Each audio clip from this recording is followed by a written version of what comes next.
Hey guys, and welcome to another Total War Three Kingdoms lore video with me, NG Paradox. Now, I just want to say a quick thank you to you guys who have watched the last couple of episodes. I've only put a couple of these videos out, but some people seem to really be enjoying them, and I'm really happy to see that. That makes you always feel really nice, warm and tingly on the inside. You know, I'm just an average Total War player who also loves Three Kingdoms, so the fact this game's being made has made me so excited, and I just want to share the stories and the ideas in this time period and the characters with maybe people who play Total War but don't really know much about it, so they're not sure why other people are so excited about it, and also maybe for those people who haven't read the books for a long time, maybe their recollection's a bit foggy. This could just be a way for them to kind of regain that and go, oh yeah, I remember that now, that's what happened. And so that's what these are just meant to be about. And I love the fact that people really enjoy them. So if people continue to enjoy them, I'm going to try and make more of these videos, you know, every few days, maybe 2 to 3 or possibly even 4 days. I'll put out a new one possibly as we go along. So I've really been enjoying this, and it's been really fun to kind of recount the tales of these people that, you know, I've known and loved for so many years. Now, today's video is gonna be about the man, the myth, the legend, Liu Bei. Now, I'm pronouncing that completely wrong. Just gonna point out that. I'm gonna be honest with you guys. I'm always honest with you guys. I'm pronouncing that completely wrong. My partner, who is Chinese, has been trying to get me to pronounce his name correctly for years. I really mean it. She has. Every time it pops up, which it does because I love the series, so it does pop up sometimes, she always tries to correct me, and I don't know why I can never pronounce it. The U with the L is got an accent on it, and for some reason I can't pronounce it. It's like Liu Bei. It's something like that. Maybe that was correct. I have no idea. I can never pronounce it, so I do apologize. So I'm going to just be pronouncing it as Liu Bei for brevity's sake, otherwise we'll be here for years with me trying to pronounce it. And remember, sometimes I might misspeak about things. I did a video last time. Was kind of a funny misspeak, though, about the eunuchs. And also, remember, there are the historical kind of chronicles of the Three Kingdoms, and there's, of course, the romanticized romance of the Three Kingdoms. So if my memory is a little bit fuzzy and I get a few of these things mixed up, or I forget one thing from the other, that is likely to happen, as well as the fact that sometimes there's 2 different stories possibly involved. Now, for me, I know Romance of the Three Kingdoms a bit more, so I'm more likely going to tell you probably that version of the story, or that embrace of it, because that's the one I just enjoy the most. But if I do know there is definitely a difference, I will definitely tell you guys when that happens, like I did with Diaochan in Dong Zhuo video. And of course, because the last video was Dong Zhuo, it just made sense that the second video should be about Liu Bei. So of course, to begin with, we should talk about where was he born. Now, he was born in what you'd likely call, in modern times, Inner Mongolia. Now, for anyone who does not know the geography of China, Inner Mongolia does not refer to inside Mongolia. It's not even a part of Mongolia. It's actually the part of China that borders Mongolia. So that should give you a good idea about the certain area this is in. From a young age, Liu Bei showed exceptional strength. He was obviously gifted with great strength and was skilled with horse riding and archery. So he was obviously a very good fighter in all areas from a very young age, living in Inner Mongolia. And these abilities are kind of what Liu Bei has become renowned for. His great fighting strength, his skill at arms, his horse riding. He's known as kind of like the perfect warrior and one of the greatest warriors during this time period. It's arguable whether he is the greatest, I would say, possibly. Maybe some people might disagree. But for many people, he's seen as kind of the exceptional fighter of the time, which obviously was allowed him to gain great renown very quickly, especially historically. Not only is he regarded for that, he's also remembered for his defections. shall we say. He's very well known for his changing of sides.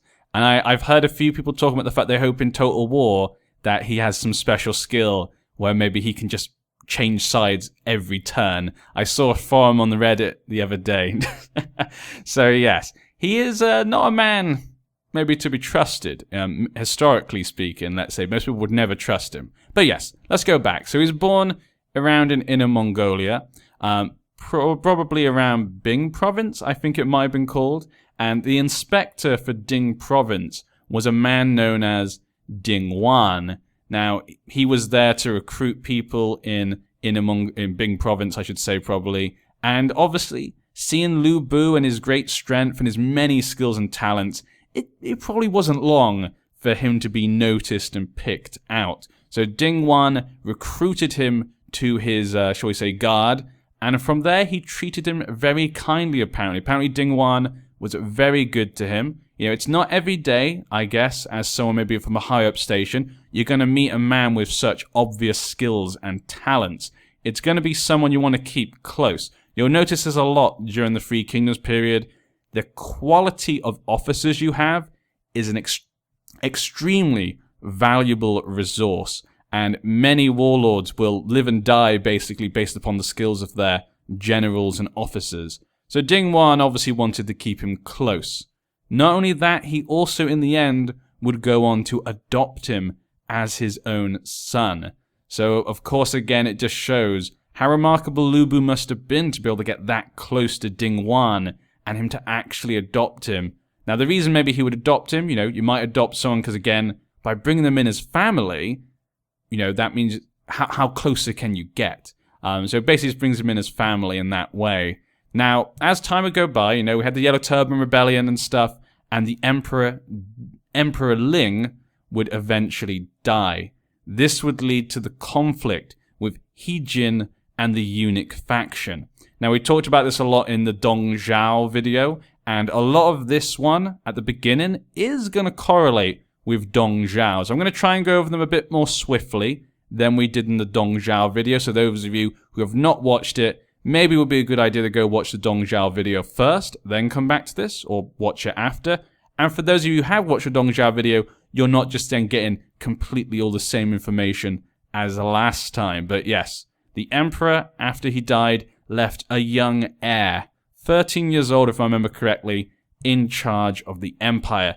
This led to the Emperor's mother and her brother, He Jin, kind of in control over the Emperor's court. And He Jin, the brother of the Emperor's mother, did not get along with the eunuch faction. This would lead He Jin to try and find allies such as Ding Wan and Dong Zhuo. So He Jin would call upon these guys to come and help him in dealing with the eunuch faction. But the eunuch faction were already ahead of him. They knew that He Jin, if he could, would have them executed or assassinated. They had heard whisperings and stuff from their spies.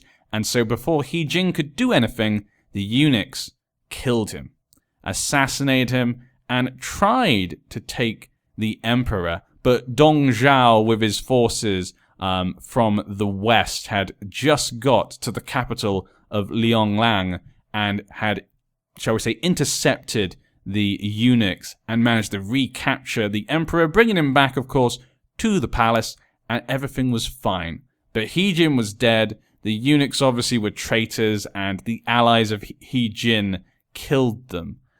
Ding Huan was one of the allies of He Jin. He'd been called in, like Dong Zhuo, to kind of help him deal with the eunuchs. This, of course, brought Liu Bei with him. But now that the faction of the eunuchs, and of course He Jin were dead, this left a massive power vacuum. And with Dong Zhuo marching in to the capital with a massive, well, I guess not massive, but a very big military force, he basically occupied the capital and had most of the control over the court. He had a lot of sway, shall we say, over what could happen. And his decision was that they should replace the emperor with a younger one that could be easier to control and to manipulate for, as we know, obvious reasons. You know, if you You want a younger emperor? You can control him, you can manipulate him, you can get him to do whatever you want. And that's what Dong Zhuo wanted. Now, some people at court obviously did not agree with this. One of these men was Ding Huan. He stood up to Dong Zhuo and said that he cannot accept this. Obviously, Dong Zhuo did not appreciate this. So Dong Zhuo needed to make an example of Ding Huan. And also, obviously, he needed to try and make sure other people would not stand up against him, and also to try and get his own way. So he sent one of his own men, Liu Shu, to negotiate with Liu Bei. Now, the reason he did this is because Liu Bei had already been regarded as a fierce warrior, and Dong Zhuo obviously doesn't want to have to deal with him. If he's going to go, against Ding Huan, he might have to deal with Liu Bei. But maybe the better thing would be to bring Liu Bei on his side. So Liu Shu went to Liu Bei. If I remember correctly, I think they were from the same village, or at least they were near each other. So that's why he sent this man in particular. But he also sent him with many gifts, including the famous horse, Red Hair. Now, by the name, of course, you can tell the horse has, yes, you guessed, red hair.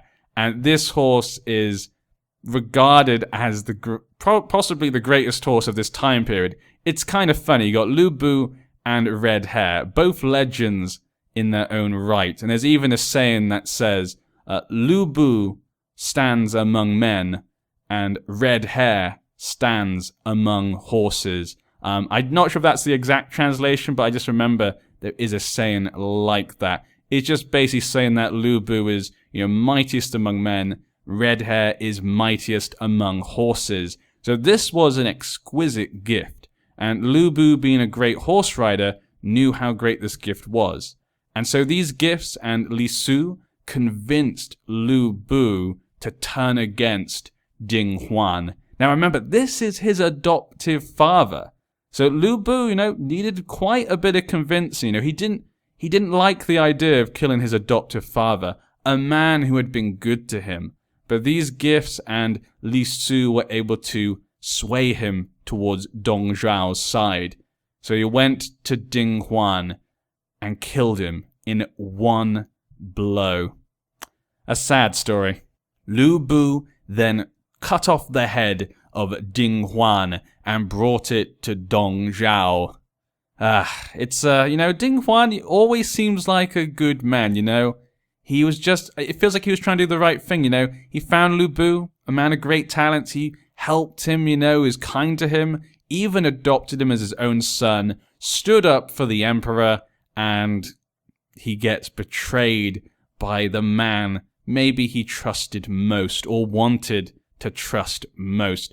And this action would go on to not necessarily haunt Liu Bei, but people will definitely remember this. But, for now, he's on Dong Zhuo's side, and he's now promoted by Dong Zhuo. So Dong Zhuo now controls the court. Liu Bei is one of his men. He's getting gifts. He's getting promoted. He's rising up the ranks. So in his mind, you could say this was maybe the only option. Maybe you could say that Liu Bei had no choice. Maybe if he didn't accept, Dong Zhuo may have moved against Ding Huan anyway, because not only did he want to get rid of him, but he also wanted his men. By getting rid of Ding Huan, he gets Liu Bei and all the men that Ding Huan was in charge of. So there are many reasons for Dong Zhuo to do it. By maybe Liu Bei changing side, he makes sure to protect himself and he gains a lot from it. But yeah, I always like the character of Ding Huan. He always seems like a good guy. Now, having Ding Huan's men, and he also has complete control over the imperial court, Dong Zhuo now basically controls the emperor, and as we said last time, he starts to basically do whatever he wants and act as though maybe he himself is the emperor. This obviously leads to many warlords at the time to not be so happy. They weren't happy with the fact that he changed the emperor, and now he was walking around like he owned the imperial court. This led to the anti-Dong Zhuo coalition that was led by Yuan Shu. Now, Yuan Shu actually is a character that I particularly like. I don't know why, I always feel bad for Yuan Shu. He seems like a great and respected man who's pretty capable. You know, he seems to have a bit of insight into quite a few people. He's not always correct, but he's not always wrong. I feel maybe I like him because I feel bad because he was around the same time as a great man like Cao Cao. And if maybe Cao Cao had not been born around the same time, maybe Yuan Shu could have done greater things. Maybe I just feel sorry for him. But I've always kind of liked the character. I've always thought he was an interesting character. Now, this anti-Dong Zhuo coalition was a group of obviously many warlords, mostly, if I remember correctly, from the east of the capital of Luoyang. And they would go on to assault the capital to try and take Dong Zhuo from power. Now, there's different accounts of what exactly happened during this. If you read the historical, it's going to be slightly different to what you get in Romance of the Three Kingdoms. Now, based upon the trailer we've seen already, it looks as though maybe it's going to be more in time with the Romance of the Three Kingdoms. That's the only thing we can take from the trailer so far. Obviously, we're going to have to wait and see what information they give us in the future. But if they go with historical ways, Sun Jian is one of the main generals of the anti-Dong Zhuo coalition. He's one of the ones that basically fights Liu Bei twice, in fact, if I remember correctly. And both times he's able to defeat him upon the battlefield, forcing Dong Zhuo to retreat when they make it to the capital. Sun Jian, he is definitely a character, and Yuan Shu. These are definitely two characters that should get future videos if you guys enjoy these, because Sun Jian, for me personally, one of my favorite generals. His story isn't one of the longest. Maybe he's a bit too old when the story begins, really, compared to many other characters. But I've always thought he was an underappreciated general at the time. He seems like a really capable leader. So Sun Jian historically was one of the most successful leaders and pushes back Liu Bei, kind of becomes his adversary, and Liu Bei's not able to kind of outmatch him with their forces. But if you follow the Romance of the Three Kingdoms, things are slightly different. There's a lot more involving Liu Bei, Guan Yu, and Zhang Fei, who are the three brothers we can see in the trailer. So if you watch the trailer, the guys who kind of wear the sort of more green-colored clothing, the ones in front of all the men who kind of putting their swords in the air, those three are a lot more involved in the Romance of the Three Kingdoms ideas of the Battle of Hulao Pass. Now, the first warlord to arrive was Wang Kuang. If that's, again, please forgive me for my pronunciations. He arrived upon the battlefield against Liu Bei, and one of his men, known as Fang Yu, volunteered to duel Liu Bei in combat. Obviously, for Liu Bei, he loves facing down men 1-to-1. So that way, less people maybe get hurt, but also he knows he can beat any man 1-to-1. In less than 5 rounds, Fang Yu was killed by Liu Bei. Then Liu Bei and his men charged against the forces of Wang Kuang, breaking them and sending them back. With Wang Kuang's men set into disarray and forced to retreat, they went back to the coalition camp, where the coalition warlords who were there at the time tried to formulate a plan of how to deal with Liu Bei. But before they could come up with really any specific plan, Liu Bei's men had already set up outside the camp, and of course wanted to fight.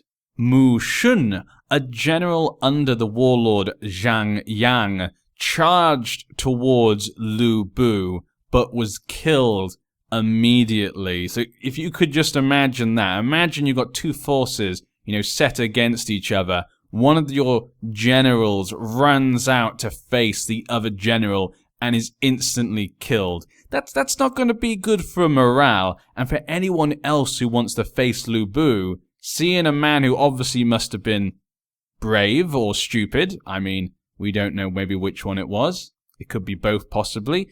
You're going to be thinking twice about heading out yourself to fight this monster of a man. Though people did.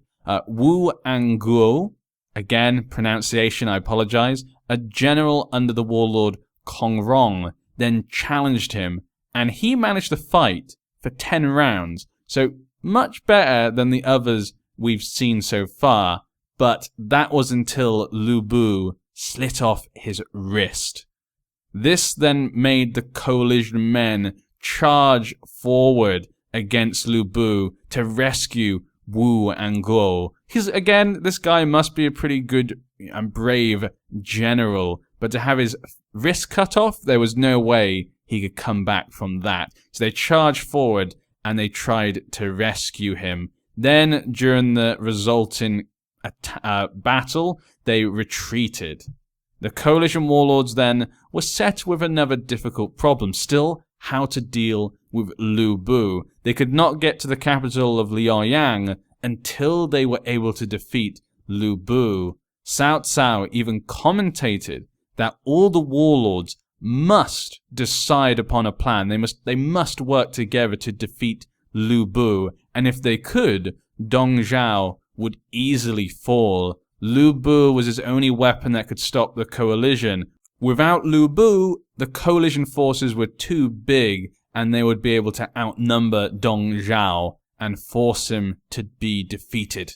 But before they could even come up with a plan, Liu Bei came again to taunt the coalition, again looking for another fight. Next, though, stood the warlord Gong Shunzan. Now, he decided to take upon this challenge, even though he's a warlord himself. You know, he could send one of his generals, but he decided to go forth himself to take on this challenge. But in the end, he had to withdraw after a few rounds. Retreating, Liu Bei chased after him. So you can see like what's going on. This guy is taking on every single general, even warlords that come at him. These are probably brave men and strong warriors, and he's defeating each one seemingly with ease. You do not want to take this man on, and that's why many people who maybe if you've ever played a game involving Romance of the Three Kingdoms or Dynasty Warriors, this whole event is usually quite a well-known scene. Like, I don't know, I remember when I used to play Dynasty Warriors as a kid, you'd have "It's Liu Bei!" and all the men would run away because they would not want to fight him.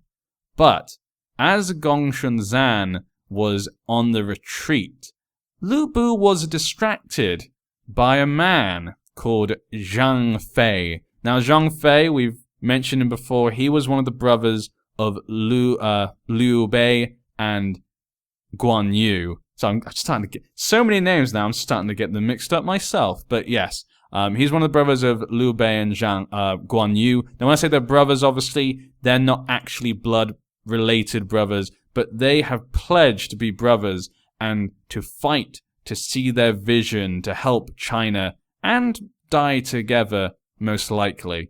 So Zhang Fei decides to step in. He starts shouting insults at Liu Bei, specifically one calling him a slave with 3 surnames.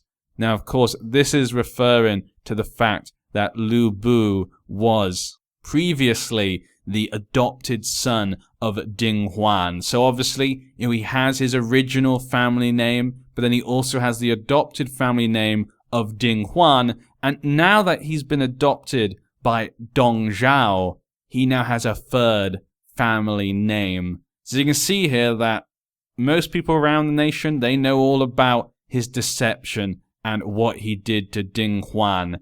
This got Liu Bei's attention, and so he diverted his gaze to Zhang Fei, and the two of them would fight.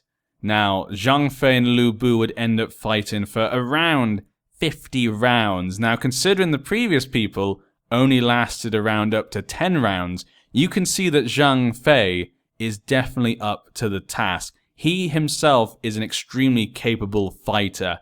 Imagine being a soldier watching these two battle. It would be a battle of the ages, really. But by the 50th round, his 2 brothers, Guan Yu and Liu Bei, start to obviously see that it's been 50 rounds. I assume for them, normally Zhang Fei would be able to defeat his foes before 50 rounds. And so you can imagine they're very worried. This could be a fight that Zhang Fei actually loses. So seeing this possibility, Guan Yu jumps in to aid his sworn brother Zhang Fei and fight beside him. this would end up making the fight go for another 30 rounds. But can you imagine that? Guan Yu and Zhang Fei, both together fighting Liu Bei, and Liu Bei is still able to hold his own. Now, if many of you do know your basics about the Three Kingdoms period, these three characters, arguably, by some people, would be argued to be the three best one-on-one fighters, or fighters during this period. So the fact that Liu Bei is able to hold them both on is crazy, and the fact that the people watching this is a big, big fight between amazing warriors. It would be a spectacle to behold. But I would like to ask you guys a question. Those of you who do know some knowledge about the Three Kingdoms, especially, do you think that these three right here, Liu Bei, Zhang Fei, and Guan Yu, do you think they are the best fighters during this period? Because arguably, I know a lot of people would say maybe these three probably are, but I'd love to know what you guys think in the comment section. Personally, for me, I know there's some ones people might think of, like Gang Ning, Zhang Liao, Wei Yan. There could be many possibilities you guys might choose from, but I'd love to know, do you think there's anyone that can stand up or beat one of these three men? Personally, to me, I would probably rank these three as the top. I would probably go Guan Yu number 1. Personally, this is just a personal preference. Guan Yu number 1, Liu Bei number 2. I would say Liu Bei probably ought to defeat Zhang Fei. Zhang Fei is sometimes easy to manipulate due to his anger and other vices, shall we say. But that's just my opinion. I would love to know what you guys think. Now, obviously, after this next 30 rounds, that's 80 rounds of fighting. That's quite a battle. And so Liu Bei, seeing his two brothers in battle, not, still able to hold their own, but Liu Bei still being able to be competent against two opponents at the same time, he also joins in. Now, this kind of becomes a difficult situation, as you could imagine, for Liu Bei. He's now fighting three men at the same time, and the three brothers, the three sworn brothers, manage to encircle him. This means Liu Bei cannot get out, and he's facing attacks from all sides. Even though Liu Bei maybe isn't regarded as a great fighter compared to Zhang Fei and Guan Yu, the fact that they've got these extra swords in the battle makes it very difficult for Liu Bei to get an advantage. So he has to come up with a plan. He pretends to attack Liu Bei, and when Liu Bei goes to dodge, Liu Bei escapes through the gap as quickly as he can. Now, because he has the horse, as we mentioned before, red hair, he's actually able to outrun the three brothers when they make chase, making it back to Dong Zhuo's forces. And even though Zhang Fei does want to continue chasing him to kill him, as Zhang Fei is one to want to do, the fact that Dong Zhuo's forces are there, ready with bows and swords, means he's not able to chase after him. But this does mean Liu Bei has retreated. This gives the coalition the advantage that they wanted, and so they strike towards the capital. This means that the capital is now in danger. Luoyang is not a safe place anymore. So Dong Zhuo decides to retreat back to the west. So he decides to move the imperial court from Luoyang to Chang'an, which is in his own territory, where not only does he feel a lot safer, but he also has his own men, his forces, his geography, and his own castles, which he is ready for any long war. So Dong Zhuo orders his men to ransack the emperor's tombs, as well as take any gold they can find and burn the imperial palace, taking with them the entire imperial court, emperor, and everyone involved to Chang'an. This meant when the coalition got to Luoyang, if Dong Zhuo had been there, good chance they would likely have been able to have defeated him due to their combined strength, and the fact Luoyang would have been in danger from many sides. But with him now retreating back to the west, maybe where he has the advantage, the coalition is unable to do anything, and all they find in Luoyang is burning and rubble. It's, not a good sight for them. This means the coalition retreat. Now with Dong Zhuo, Liu Bei and their forces in Chang'an and the coalition retreating, this would then later lead to the coalition dissolving. The coalition was made up of many different warlords, as we mentioned some of them during the battle, but they may have been together for the battle, but they all had their own ambitions, and most of them did not get along. So this meant, not surprisingly, after a short while, the coalition completely dissolved, and they went back to their bickering among themselves. This left Dong Zhuo to have control over the imperial court still, and be in the safety of Chang'an. Things did not look good for the imperial court and China. Liu Bei basically became Dong Zhuo's bodyguard due to Dong Zhuo's fears that someone might betray him, which is not an unfounded fear. Many people hated him, and many people wanted to get rid of him and help the emperor. Sadly, as we said a second ago, with the warlords all, basically unable to work together, the imperial court was on its own. But with Liu Bei beside Dong Zhuo, wherever he went, like a beast of a shadow, there was nothing any of them could do. But Liu Bei was slowly starting to become unhappy with his adopted father of Dong Zhuo. This was in part likely due to Dong Zhuo's terrible temper. Dong Zhuo was known for being very aggressive and angry, but obviously he couldn't hurt people in the imperial court. He knew people hated him enough as it is. So with Liu Bei with him, he was prone to throwing weapons at Liu Bei, though Liu Bei would always move out of the way. But even though he would always walk out the way, of course, he was not fond of this. The fact that Dong Zhuo obviously didn't care about his own safety. Even though it made Dong Zhuo obviously calm down, he'd get his aggression out, throw something at Liu Bei would dodge, and he'd feel better again. Liu Bei obviously was not fond of this type of behavior. As you could imagine, I don't think anyone would, and so he started to become a bit lost underneath Dong Zhuo. This led to the interior minister of the court, Wang Yang, to come up with a plan. He was one of the many people who wanted to try and deal with Dong Zhuo, but they needed a plot that was foolproof. Failure against Dong Zhuo is not an option. If you fail and he finds out, you're likely going to meet a horrible end. So they needed to be careful. But Liu Bei was the problem. As we saw at Hulao Pass, Liu Bei was his secret weapon, and just like at the courts, Liu Bei was his secret weapon there. The only way to defeat Dong Zhuo is to get through Liu Bei.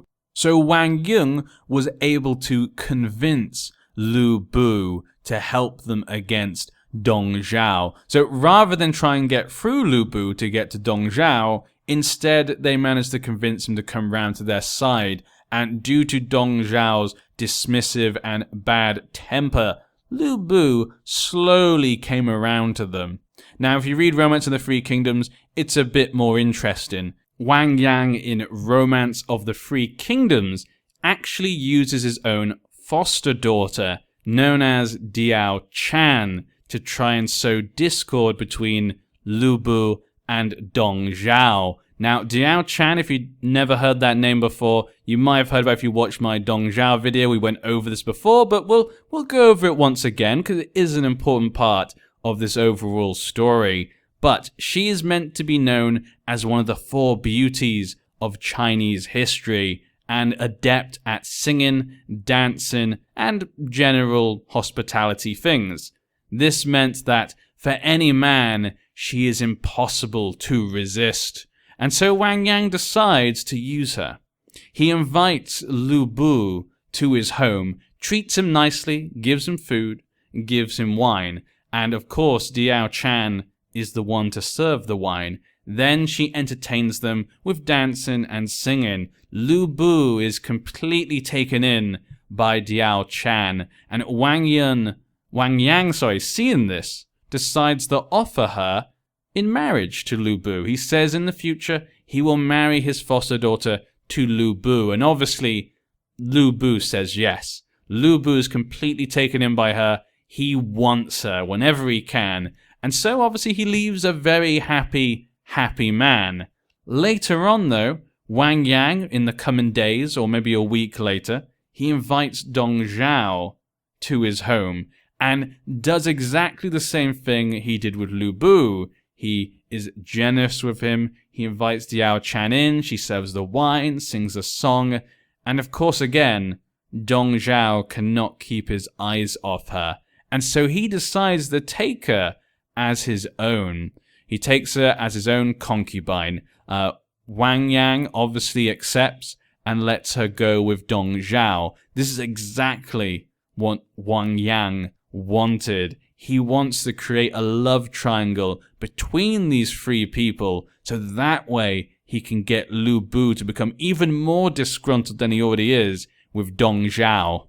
It obviously doesn't take Lu Bu long to learn about what happened, and obviously he is disgruntled. He was promised her hand in marriage, but now he finds out that Dong Zhuo has taken her as his own. He races off to Dong Zhuo's home, and he sees Diaochan through the window, crying about the situation. Now, Diaochan obviously is doing this on purpose. She knows what she's doing, and she is trying to make Lu Bu feel sympathetic towards her. And I mean, how might he not? Considering the fact of the situation, it's not really a surprise that he would believe that she does not like her situation. Lu Bu has seen Dong Zhuo for who he is. He has a bad temper, he's a horrible and cruel person, and of course he's not even that attractive. You know, he's meant to be quite a large and older man, while Lu Bu is young, strong, and handsome. How could she not be upset about this situation? So it's not really a surprise that Lu Bu falls for all of this. This then creates even more distance between Lu Bu and Dong Zhuo. Lu Bu hating the fact that he cannot have Diaochan, and the fact that she must put up with Dong Zhuo, and obviously her tears do not help. This culminates in Dong Zhuo even finding Lu Bu kind of trying to make Diaochan feel a little bit better in his guy. I can't remember where it was, but he finds them together, him trying to console Diaochan. Obviously, this angers Dong Zhuo, and again, as usual, he throws a weapon at Lu Bu, but this time, less more out of anger, but more actually trying to possibly kill him. Lu Bu, though, being the agile man that he is able to outmaneuver it and escape. But this is kind of the final straw. At that point, he knows that Dong Zhuo and him are done. Even though he's his own foster father, Diaochan was able to be the breaking point between these two men, and so Wang Yang is able to slyly convince Lu Bu that they are going to try and assassinate Dong Zhuo. So Wang Yang invites Dong Zhuo to the court, promising him that the emperor plans to abdicate in favor of Dong Zhuo. Dong Zhuo comes to the court, and Wang Yang's men lead him to the palace, where he is stabbed by a general, and calling for Lu Bu, his trusted, adopted son and bodyguard, cries for help. "Help me, Lu Bu!" But Lu Bu marches forward and says that he has an imperial order from the emperor to kill the traitor, and he stabs Dong Zhuo in the throat, ending Dong Zhuo's life and the tyranny he was imposing upon the court. So in this situation, Lu Bu in the Romance of the Three Kingdoms, the fictional story, he is kind of being tricked in a way. He's manipulated into assassinating his own adopted father once again. So you can see the situation here. Now twice he's killed his adopted fathers. That's not a good look. But in this situation, in his own mind, and maybe in some other people's mind, he could be seen as a hero. By killing Dong Zhuo, he frees the emperor. So in a way, he's done this for the emperor, some people might say. And Liu Bei resents the fact in the future, you will show you as we go along, the fact that even though he killed Dong Zhuo and did the whole of China a favor, most people don't see it that way. But with Dong Zhuo dead, this does not mean the imperial court is free. The snake's head has been chopped off, but the forces of Dong Zhuo are still there. They're still powerful, and the capital is still in Chang'an, in the middle of Dong Zhuo's lands.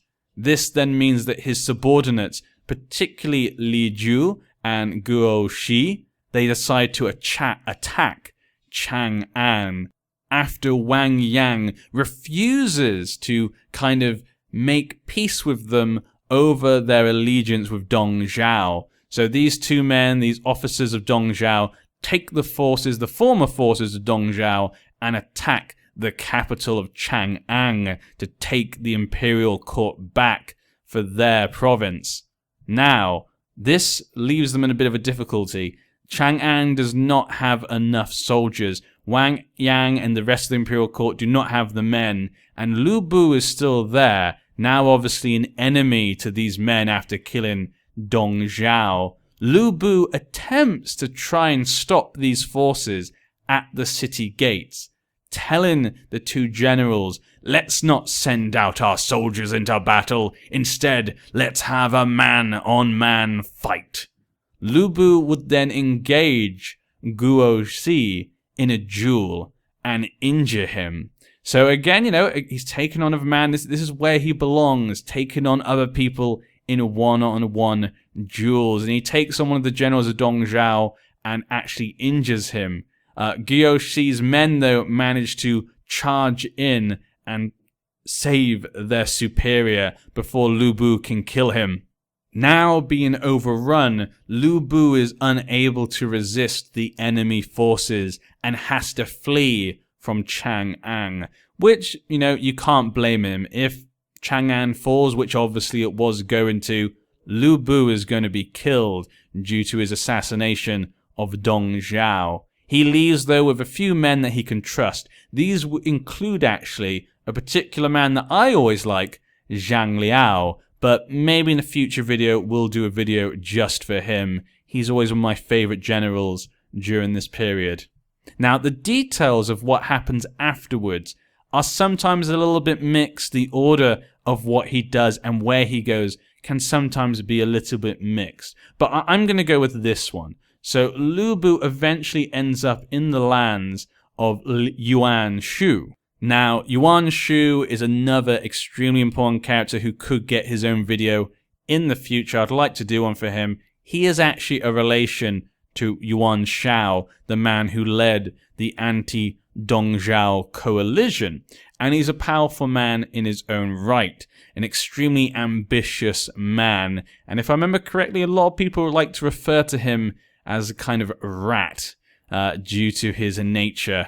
Now, at first, Liu Bei thought this was good due to the fact that he killed Dong Zhuo. He even brought his head with him, and so by giving it to Yuan Shu, he thought he'd done them a favor. By killing the warlord's enemies, all the warlords hated him, especially the Yuans. They hated Dong Zhuo. He thought by showing that he was the man who killed Dong Zhuo, Yuan Shu should, be in gratitude towards him. But that's not really what happened. Yuan Shu did not trust Liu Bei at all. But then again, can you really blame him? Can you blame him? Liu Bei has killed both of his adoptive fathers. He's betrayed them. He betrayed his superiors twice. How can you possibly trust a man like this? And Liu Bei quickly finds out that he is not wanted here. This leaves him feeling a bit uneasy, and so he leaves Yuan Shu's lands, hoping that Yuan Shu will not notice. This would lead him to go north to Yuan Shao instead, the relative of Yuan Shu. Again, probably hoping that his work against Dong Zhuo might be a good thing towards Yuan Shao, and it even helped him in battles against Zhang Yan, showing his ferocious capabilities once again, and the abilities of his horse Red Hare. He would take small groups of men and attack Zhang Yang's camp, and then be able to retreat quickly on horseback. So he was able to help Yuan Shao in his battles. But Yuan Shao, as his relative, felt uneasy having a man such as Liu Bei in his lands, not only because he didn't trust him, but also Liu Bei is the type of man that can pose a threat. Liu Bei, obviously, with his great abilities and the fact that many people look up to him, means that he could always be trouble in the future. Liu Bei also sensed his suspicion, and so decided to leave Yuan Shao's lands. Yuan Shao, though, agreed to this, but secretly he decided to plot against him. He felt even though Liu Bei may be leaving his lands, it's just best maybe to get rid of him now before he maybe becomes a possible threat in the future. So on the day of Liu Bei's departure, Yuan Shao sent him away with 30 armored guards to escort him, of course, and personally see him off. Along the journey, though, Liu Bei stopped and rested inside his tent. That night, Yuan Shao's soldiers crept into the tent and killed the person inside, after which they reported that Liu Bei was dead, obviously making Yuan Shao a bit more at ease over the fact that a potential danger of the future was now gone. But Liu Bei was not dead.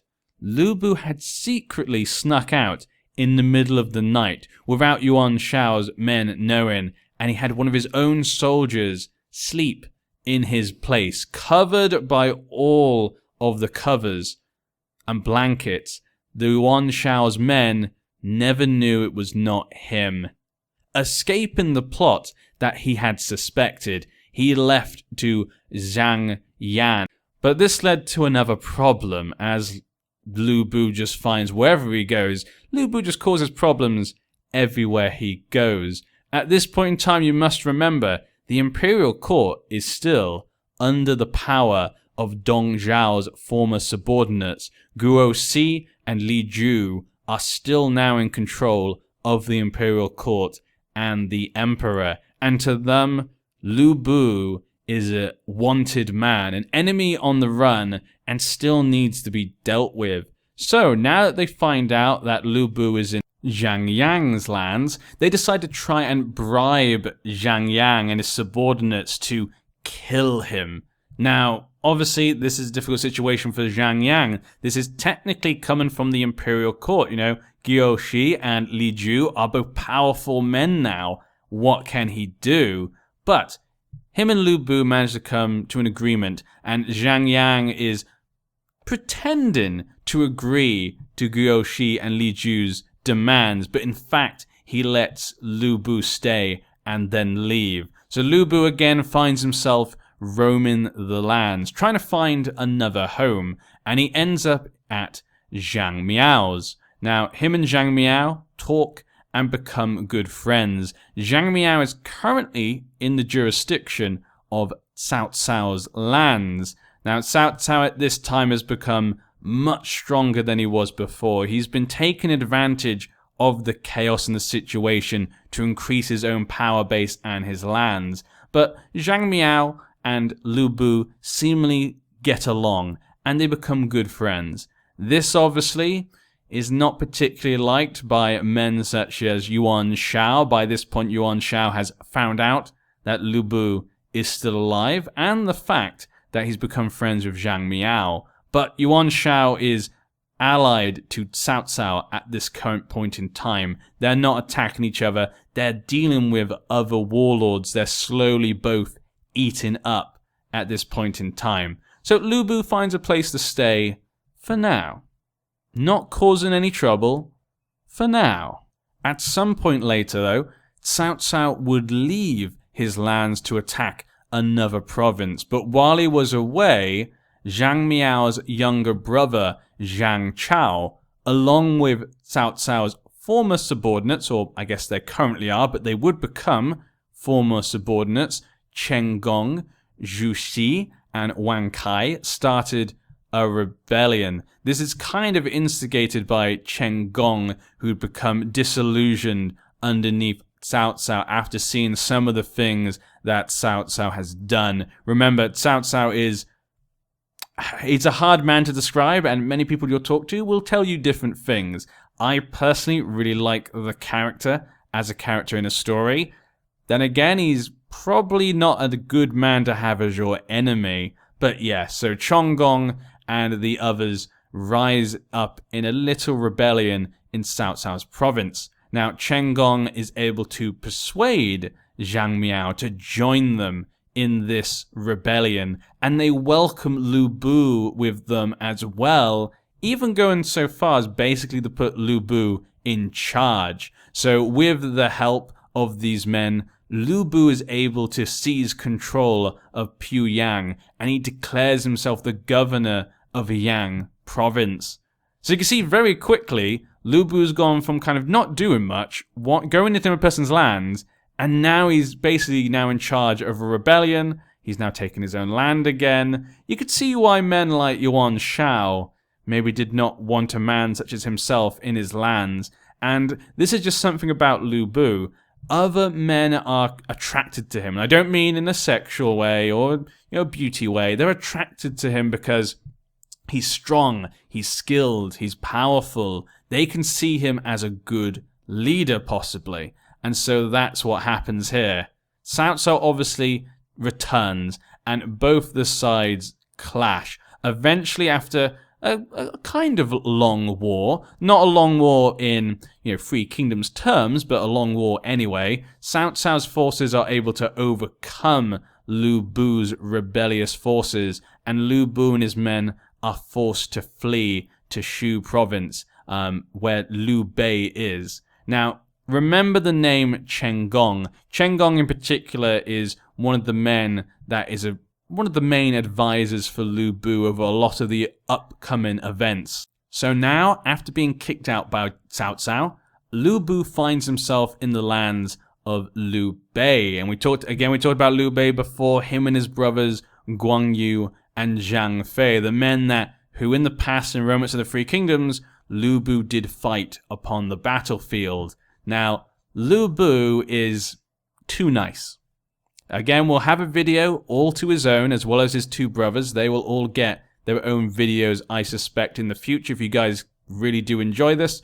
But Liu Bei is just known as this really nice guy. In fact, some people say he's too nice, and this is partly due to the fact of when the book Romance of the Three Kingdoms was written. But again, we'll talk about that more when we do a video specifically on him. If we now go into Liu Bei and his character and why things are as they are, this is going to be an extremely long video as it is. We're concentrating on Liu Bei, but just keep in mind that Liu Bei is an extremely nice guy. So he welcomes Liu Bei, and Liu Bei is seemingly respectful to Liu Bei at this time. I mean, he doesn't really have much of a choice.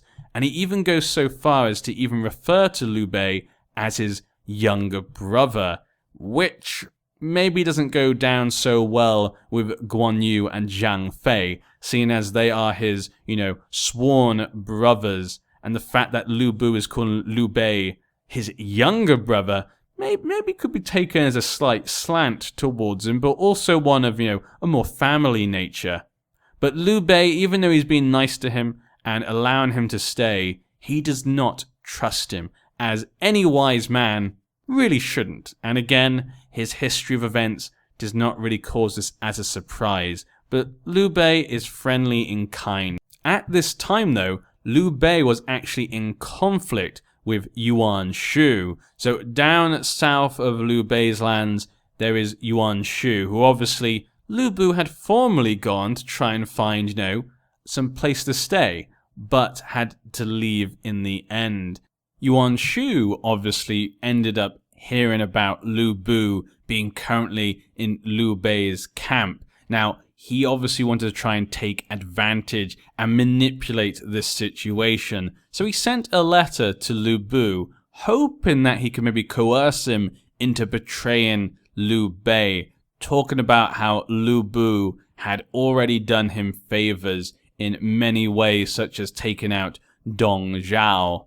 Now, Liu Bei, in the end, had to leave his castles to go fight Yuan Shu, and he left behind Zhang Fei to defend Xiapi. We've talked about before Zhang Fei. He's a man of great strength and, of course, fighting ability, but he has a few problems and vices of his own. But he was left to defend Xiapi while Liu Bei and his other men went off to fight.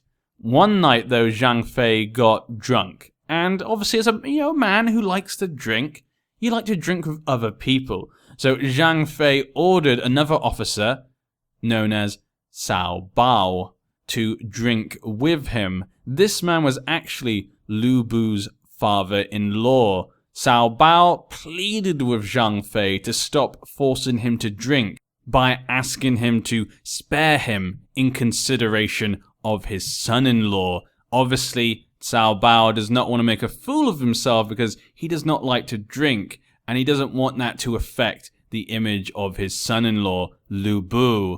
This, though, did not have the right effect that Cao Cao wanted. Zhang Fei, instead of being nice and understanding, became enraged. He was drunk, and when he's not drunk, he's campy and angry man.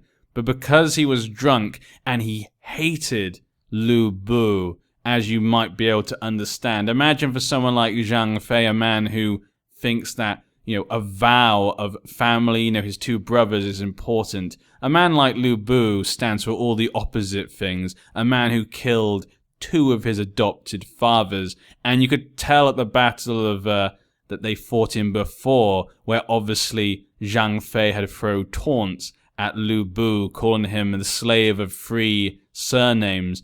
They obviously didn't see eye to eye, so this just enraged him against Cao Cao, and he ordered his men to flog him 50 times, and only gave up because other officers stood in and begged Zhang Fei to stop this.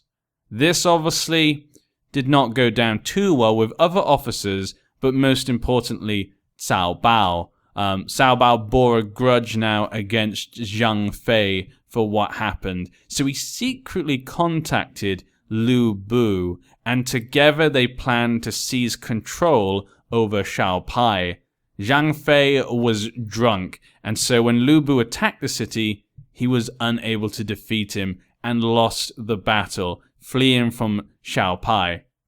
Cao Cao led about 100 soldiers in pursuit of Zhang Fei, but he ended up being killed by Zhang Fei in the end. So you can see Liu Bei, by leaving Zhang Fei, this ended up to be the worst decision he could have made. Zhang Fei may be a great warrior, but he's terrible with people, and this is always his undoing. His personality with most other people just doesn't fit together. His angry outbursts, his drunkenness. Again, he'll get his own video, so you'll be able to see all of that together. But in this instance, it obviously ended up costing Liu Bei. Liu Bei now had control of Xiapi, and he also had Liu Bei's family and supplies of his own. And obviously Liu Bei at the time was away fighting Yuan Shu. So on the return, when he lost the battle, he found that he couldn't do anything. He was basically forced to surrender to Liu Bei. Due to the fact that they had no supplies, there wasn't really much he could do. Liu Bei, though, would later go on to flee to Cao Cao's court, who by that point had control over the Han imperial court, since he had the Emperor Xian by this point. So now Cao Cao had the Emperor, and he had Liu Bei with him. So again, as you can see, Liu Bei's just his presence has caused another problem. He's gone into Liu Bei's court, his own lands, and now he's taken it over and forced Liu Bei to kind of flee to Cao Cao, who then gives him shelter. This means Lu Bu is now north of Yuan Shu, but east of Cao Cao, two men which he obviously has had prior engagements with. And after this, Yuan Shu would start to make his own very big moves. Yuan Shu actually, in this point in time, would declare himself Emperor of China, using the fact that he held the imperial seal, which he got through some other means, which again we'll talk about in another video, and some other reasons. He decided that he himself, due to his respectful family name, can declare himself as the Emperor of China. You could imagine how this went down. This did not go down well with the other warlords, and of course the Emperor himself. He was declared a traitor. This meant that the other warlords, he was fair game. But obviously Yuan Shu, he obviously had his own plan, and he needed allies to go with him to face against these opposing forces. So Yuan Shu at first decided he could use Lu Bu as an ally. Remember, he had sent a message to Lu Bu, hoping that Lu Bu could help him against Liu Bei, and in the end Lu Bu had taken Liu Bei's land, so you could say in a way he did do that. And obviously, as Yuan Shu had sent him the letter saying how he helped him and stuff, obviously these are just to soften Lu Bu up. Yuan Shu likely did not respect Lu Bu or even trust him, but he knew that Lu Bu could be a useful man to have on his side, especially when he needed as many people as he could. So Yuan Shu decided that they should propose a marriage. He proposed that his son should marry Lu Bu's daughter, and Lu Bu agreed. Lu Bu decided that he'd send his daughter to marry Yuan Shu's son, but in the end, Lu Bu would go on to change his mind. After Yuan Shu's convoy came to pick up Lu Bu's daughter and was on the way back, Lu Bu actually changed his mind, especially after speaking to his advisor Chenggu. Now, Chenggu is not to be confused with Chenggong. They both have the same family name, but I don't think they're related because Chenggu has a son called Cheng Deng, if I remember correctly. And these two, actually Chenggong is not related to them. But Chenggu and Chenggong, if I'm saying them correctly, they were two of the most important advisors to Lu Bu during this time. Remember, Chenggong had helped Lu Bu to rebel against Cao Cao. Well, I mean, Lu Bu helped Chenggong, I guess, to rebel against Cao Cao. Chenggong was still with him, and Chenggu had been a former advisor of this land that Liu Bei had been in control of. But Chenggu decided that he should advise Lu Bu to stop this marriage with Yuan Shu, as he could not be trusted, and maybe this could create him as a target for other warlords. There were many reasons not to ally with Yuan Shu, and Lu Bu, recalling how Yuan Shu had treated him when he'd been searching for somewhere to stay, decided that he was correct. Remember, Yuan Shu, when Lu Bu had left Chang'an after killing Dong Zhuo, brought with him the head of Dong Zhuo to Yuan Shu, but Yuan Shu had been very dismissive and untrusting of him. So it doesn't really give a good dynamic between these two characters. So Lu Bu sent his men to go and retrieve his daughter from Yuan Shu's men. Instead, Lu Bu would go on to correspond with Cao Cao. Now, we said before, obviously, Cao Cao is in control of the emperor, even though, obviously, he's not a tyrant like Dong Zhuo. Basically, the fact that the emperor's kind of in his safety, Cao Cao is really the one in control right now. He can kind of do what he wants. So him and Lu Bu correspond, and Lu Bu obviously talks about the fact that he has always been on the side of the emperor. He killed the traitor Dong Zhuo and everything, and tries to push that he would have done more for the emperor if he could have after those events, but he was unable to, and also he maybe felt he wasn't needed when Cao Cao saved him in Luoyang. So he tried to use it to try and get Cao Cao upon his side and show his loyalty as though he is similar to Cao Cao towards the emperor. This put obviously Yuan Shu in a difficult position. He now had Cao Cao and Liu Bei kind of claiming they were on the side of the emperor, and both their forces would be difficult for Yuan Shao to try and take down, especially due to the fact that he had his own problems in his own lands, especially with the Sun Ce and what's going on with them. So Yuan Shu would find other allies, these being with Han Xian and Yang Feng, hoping that this alliance with them would have given him the extra strength that he needed, and he sent them to attack Liu Bei. Now Liu Bei obviously asked his advisor Chenggu, he said, "Yuan Shu sends his forces to attack me because I followed your suggestion. What should I do now?" Remember, Chenggu obviously told him not to side with Yuan Shu, and instead that led them to siding with Cao Cao. Chenggu replied, "The alliance between Han Xian, Yang Feng, and Yuan Shu is formed by a loose assembly of their forces. They have not decided on a common plan, so they will not last long.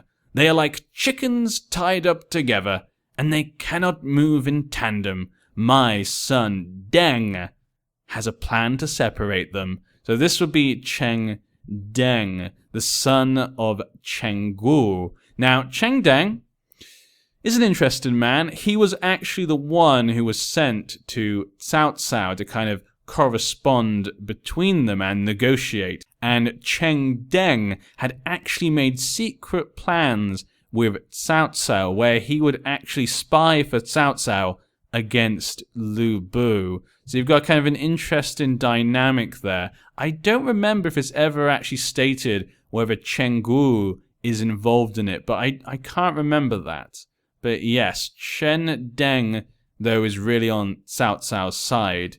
Liu Bei listened to Chenggu, and he sent letters to Yuan Shu's allies, Yang Feng and Han Xian. The plan worked, and they joined Liu Bei against the traitor. So Han Xian and Yang Feng, though they had joined Yuan Shu, they weren't completely sold into taking him on his side. And once they received a message from Liu Bei that they should join him, and together they could attack Yuan Shu, raiding his lands and taking the spoils of war, they were obviously very convinced by this, seeing as they had no real close ties to Yuan Shu.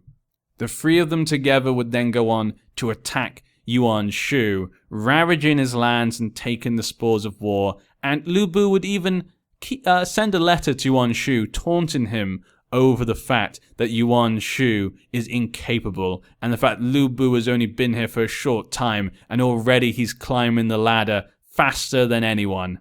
So this is how things went for a while. The sides were set up. You had the emperor, you had Yuan Shu setting himself up as an emperor, Yuan Shu and Cao Cao obviously against each other, and other warlords obviously were starting maybe to look at Yuan Shu as a potential target. He needed to make more of a move, and this would then lead later to Liu Bei changing sides once again, because it's not a Liu Bei war unless Liu Bei changes sides at least 5 times, you know. It's crazy how much, you know, he just looks out for himself. And it's very interesting, actually. If you look at the character of Liu Bei, it's fun to try and work out why he does stuff. Sometimes, you know, it's very easy just to go, okay, Liu Bei is a man who just thinks for himself. That's all he cares for. But then there are some instances that kind of maybe go against that. But then you could also look at it as he's trying to think of his legacy. And so he's then trying to just work towards seeing as though he has a good legacy from his men. We'll talk a bit more about that later, possibly, as events change. So Liu Bei now sided with Yuan Shu instead of Cao Cao. He would send one of his main generals, Gao Shun, to attack Liu Bei, who was now underneath, given some land by Cao Cao. Cao Cao would send reinforcements to Liu Bei to try and help him out, but Cao Shun is able to defeat both of these forces, showing that obviously Lu Bu is a threat to Cao Cao and the rest of the people who side with the emperor and against Yuan Shu. This would lead Cao Cao to personally lead in a campaign against Lu Bu. Cao Cao would offer Lu Bu a chance to surrender. Now, this isn't necessarily a bad idea. At this point in time, Cao Cao is particularly powerful. He's got quite a few men and large forces. Lu Bu, really at this time, you'd probably say has less forces. So Lu Bu did consider the offer and was actually thinking about taking it. But instead, his officers and advisors, including, of course, Chang'an, decided to convince him that this was a bad idea. And of course, for men like Chang'an, remember, Chang'an was one of the subordinates of Cao Cao that instigated that small rebellion in Cao Cao's lands that brought Liu Bei first initially against Cao Cao in that first place. So obviously for men like Chang'an, if they were to surrender, how do you think Cao Cao would treat them? I mean, whether he'd treat Lu Bu well is, a different question, but men like Chang'an, who he'd already given a chance to, it's likely they would not fare so well. So Lu Bu, after consideration with his officers, decided to reject this chance of surrender. But Lu Bu knew that this would be a tough fight. It's likely he'd not be able to overcome Cao Cao. This may be a fight to the end. So he sent word for aid for Yuan Shu. Now obviously Yuan Shu at this time, technically they're on the same side. They're both fighting against Cao Cao. But as we've seen in the past, due to their correspondence and their relationship, they don't really get along, do they? I mean, it's kind of an alliance of usefulness, not really one of actual trust. So when he sends an envoy to try and get aid from Yuan Shu, which could be the only thing that might be able to help him against Cao Cao, at first Yuan Shu is extremely dismissive, stating that Lu Bu, of course, in the past had been disrespectful towards him, citing, remember the time when Lu Bu promised to marry his daughter to his son and then changed his mind, and of course the actions against him prior to this. And he felt Lu Bu was certain to be defeated in this situation. So why should he help out this lost cause? Now, Lu Bu's messengers knew they had to convince Yuan Shu. If they could not convince him, Lu Bu was over, and maybe all of his men could be killed, executed. Who knows what will happen to them from Cao Cao. He is a ruthless man. He can be kind to those that are good to him, but to his enemies, he can be ruthless as well. So they were able to actually convince Yuan Shu by reminding him that if Lu Bu falls, who does he think is next? Obviously, Cao Cao would then set his sights upon Yuan Shu, and if he does that, there's no way Yuan Shu would be able to defeat him on his own. Considering this, Yuan Shu, of course, had to send aid to help. So he sent men and supplies. By this point, though, Lu Bu and his men were sieged in their castle, and Cao Cao had surrounded them. There wasn't really any way out for Lu Bu. He had the hope that maybe Yuan Shu and his messengers would get there in time. But actually, Lu Bu himself did not think it likely. He knew that Yuan Shu was not fond of him, especially over the situation over the proposed marriage in the past.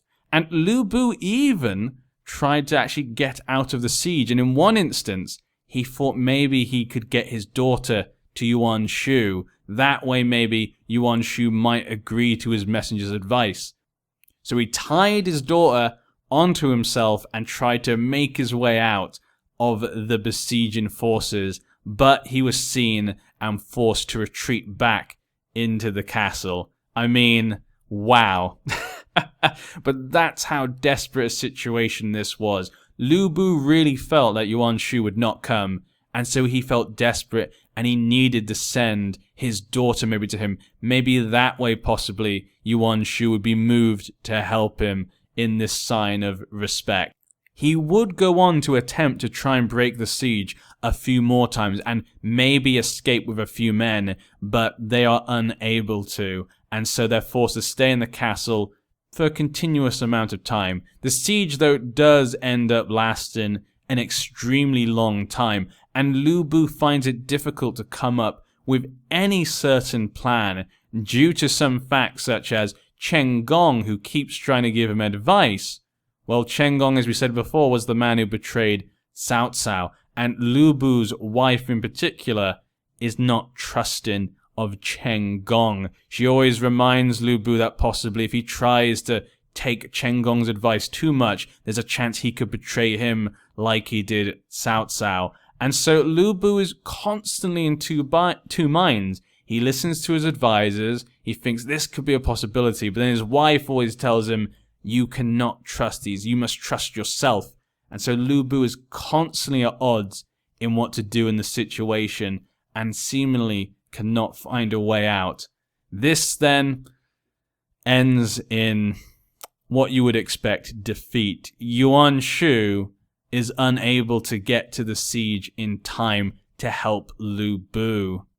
And even though the siege did last a long time, Cao Cao was even considering actually leaving the siege and actually allowing the siege to end due to the fact that with the continued attacks upon the city, they had been unable to defeat Liu Bei and get into the city. And the men of his camp, obviously, as you would imagine, had grown weary with the fight. And obviously a potential Yuan Shu attack or anyone else could be detrimental to the whole situation.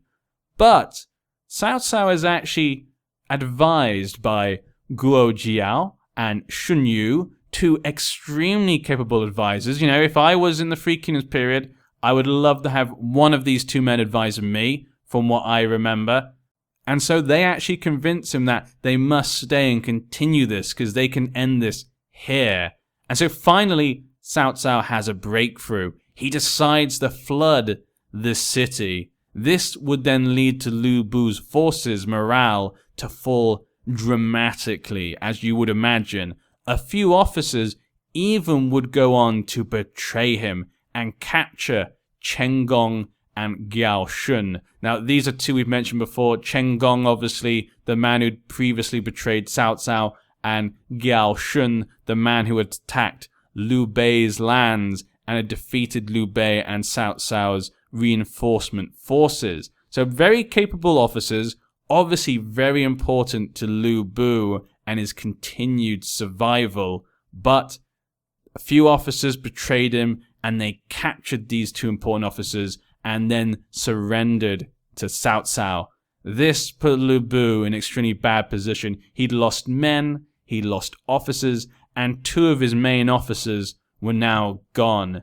Liu Bei and his remaining men decided then it was over, and they surrendered.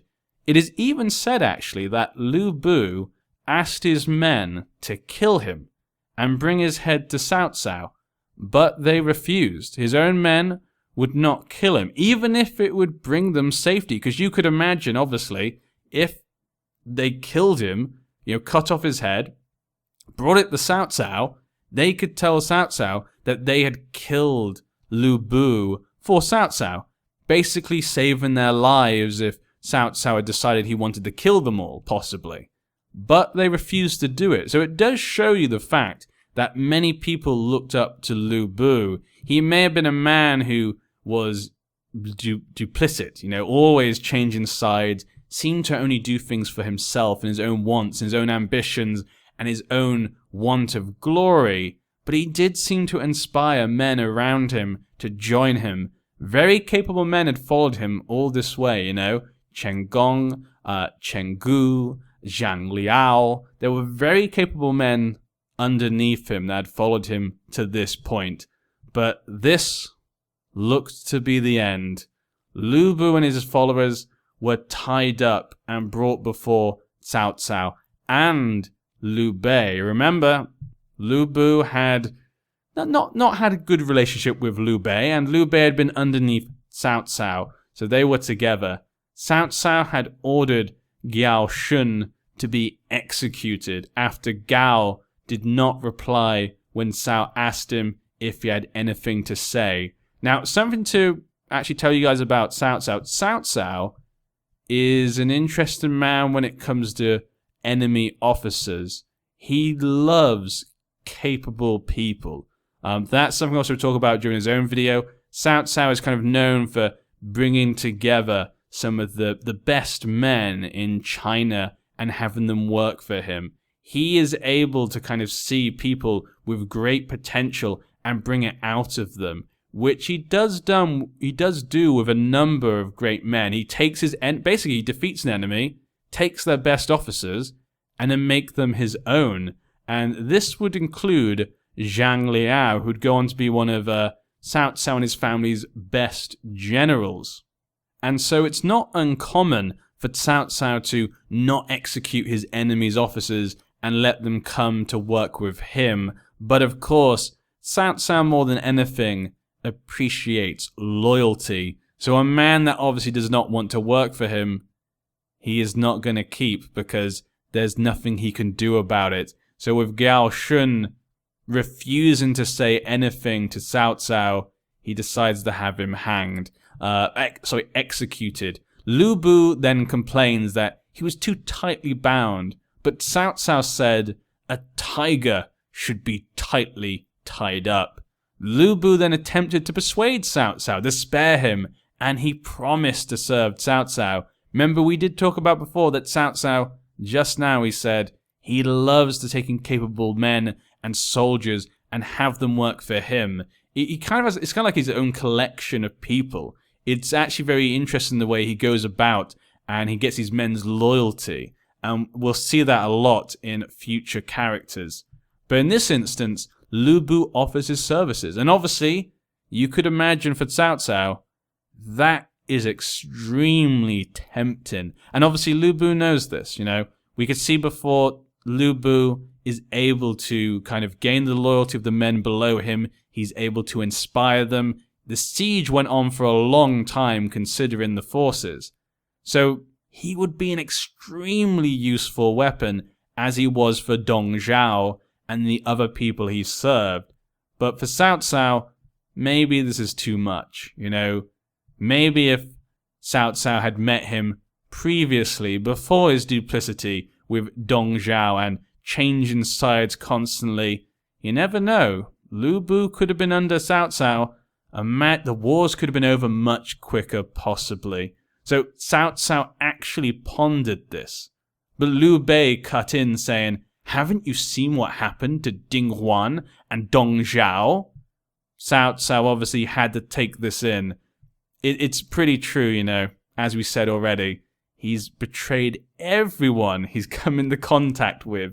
Liu Bu scowled though at Liu Bei and said, "You're the most untrustworthy person." And with that, Cao Cao had made his decision, and that would be the end of Liu Bu. But also there's Chen Gong, his other subordinate. Chen Gong, there was nothing that they could really do to save him. Many of Liu Bu's other officers would go on to serve Cao Cao, but Gao Shun was loyal to Liu Bu, and Chen Gong had been a former subordinate of Cao Cao that had betrayed him. There was no way that Cao Cao was going to let him live. But Chen Gong, was he had a respectful end, to be honest. He decided to take it. He knew that this was the end for him, and he decided to take his death with honor. And he managed to actually have Cao Cao hint to him that his family would be kept well. So that way he could go on to his other life to death, knowing that at least his family will be looked after. And Cao Cao kept to his word. Cao Cao spared Chen Gong's family and treated them well. So Chen Gong accepted his fate and walked to the execution ground without looking back. Cao Cao apparently was deeply grieved by Chen Gong's death. As I said before, Cao Cao has this real thing with his subordinates where He has connections. He may be ruthless and he knows he has to kill Chang'an, but he still feels for them. And he still respects those, especially those that go to their death with such honor. He then ordered that Liu Bei and his men be beheaded, decapitated, however you'd like to put it, and their heads were sent to Xushang and later buried. Cao Cao then took the remaining Liu Bei officers like Zhang Miao and Chen Kun and others and allowed them to work under him and pointed them to different positions as generals or officials, which is what Cao Cao does. He's very good at taking men from other people and absorbing them into his own. And so that was the end of the great warrior Liu Bei. Among men, there is Liu Bei, and among horses, there is red hair. Red hair would, though, continue to live. I can at least tell you guys that. Red hair's story does not end here. His story will continue, and in the future, he will be given to another great warrior. But that obviously is for another story, as well as Zhang Miao, who was actually, as I said before, I said a few times, one of my favorite generals underneath the Wei faction. So yes, I hope you guys enjoyed. This has been quite a long one, and I hope that I did get a lot of the facts correct, or mostly correct for you guys, but you can get the idea of the characters involved and the story that is here. If there was anything that I misspoke about or something that you think should be added in, obviously say in the comment section, allow people to see that. But do remember, I'm trying to keep some information at bay, because we're going to go into those other characters in future videos. So if we talk about every character that we meet during Liu Bei's adventure, we're going to be here for a ridiculously long time, and there's no chance to really go into those other characters in the future again in more detail. We'll be going over the same stuff again and again and again.